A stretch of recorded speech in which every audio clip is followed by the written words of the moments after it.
Today we'll be reviewing the Vostok Komandirskie.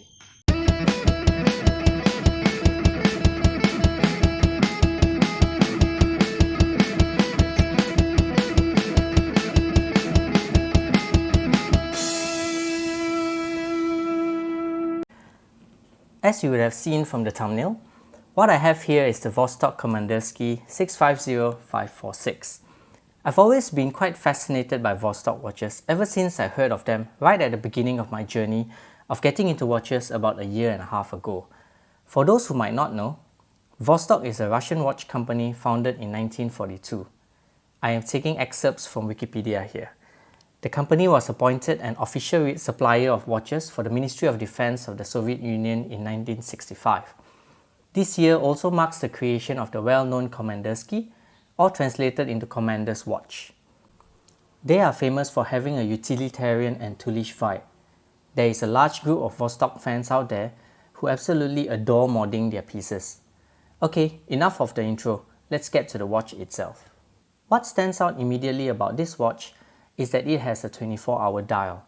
This was one of the main reasons I chose this particular model, as I think it's always nice to try something different. I purchased this watch from Maranom.com. It is the authorized online store and official representative of the Vostok Watch Company. If you are interested in getting a watch, I would say that this would be the site to go to, as the prices are basically as competitive as any out there, though at the time of filming, because of the global crisis we are in right now, there will be significant delays in shipping. Mine took more than 2 months to arrive from Russia to Malaysia. Also, this particular model is out of stock at the moment, but you can always add it to your wish list to get notified when it's back in stock. Let's get to the specs of the watch, which is taken from the website. It has a case width of 41mm, a lug width of 20mm, a lug to lug of 49mm, and a thickness of 15mm.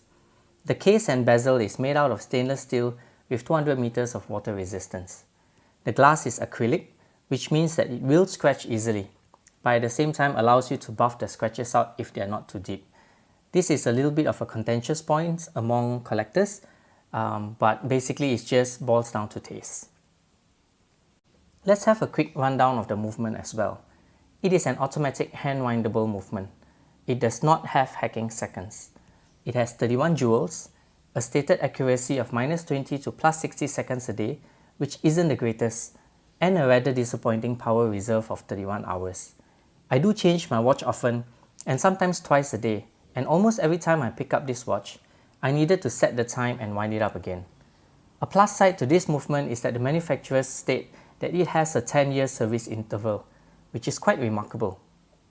The crown is a typical wobbly Vostok crown. It's stated that it is a deliberate design to avoid unnecessary stress to the stem of the crown when the user winds it. I do not mind it at all, but the only drawback would be that sometimes it is actually difficult to wind, as I sometimes accidentally screw it back instead of winding it. The second position adjusts the time. To me, a significant drawback to the watch is a lack of the quick set date function. It truly is a pain to set the date, though there is a shortcut that I will be showing here. What you can do is to wind the watch backwards to approximately 8 PM until you hear a slight click, and then wind it back to 12 to change the date. The bezel is another down point for me. It is a bidirectional friction bezel, meaning that it doesn't lock into place. Looks wise, it's great, and I like the crisp printing. However, the grip is rather poor, which makes it pretty difficult to turn, and I definitely prefer a ratcheting bezel. Lume was somewhat of a surprise for me. Based on the many reviews I've seen and read, the general consensus was that it was really weak. However, I found out that mine was actually pretty good. For example, I'm putting it up against the SKX and the Boulder Venture. You can see that it doesn't match the SKX's lume, but it actually performs a little bit better than the Boulder. I can't say for certain that Vostok has upped their lume game, but it might be so. On to another aspect of the watch that many absolutely dislike, the bracelet. Many reviewers have said that it is among the worst bracelet in the market. I would like to say that I actually don't mind it at all. A common complaint is that it is a hair puller, and since I don't have much hair on my arms, it doesn't affect me at all. It is really a rattly bracelet, but on the plus side, I find it very comfortable to wear. Here you can see it on my 5 3/4 inch wrist. The Caseback is a screw-in caseback. You can see the 200M printed on the back together with the Vostok logo. There are also some Cyrillic characters around the edges of the case. Would be great if someone can help me translate it, and please share it in the comments below. Upon close-up, you can see that they don't have the crispest of prints. In fact, it is rather sloppy, but I really don't mind it on a watch at this price. Here's some more close-up videos of the watch.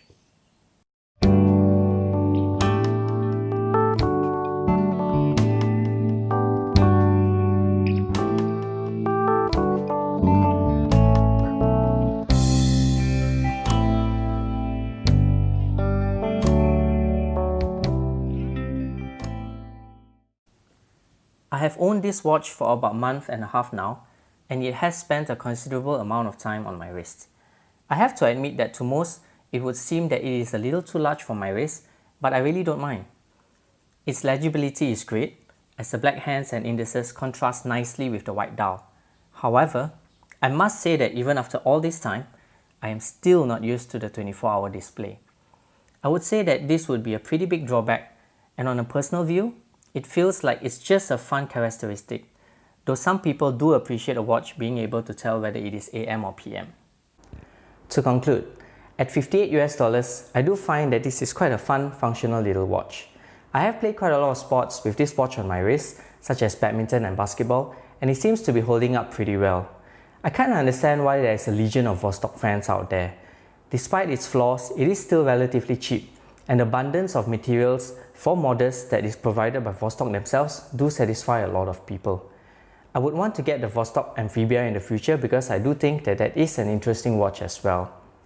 That's all for today, and I thank you for watching this video. If you do enjoy it, please like and subscribe, as it does encourage me a lot. See you in the next video.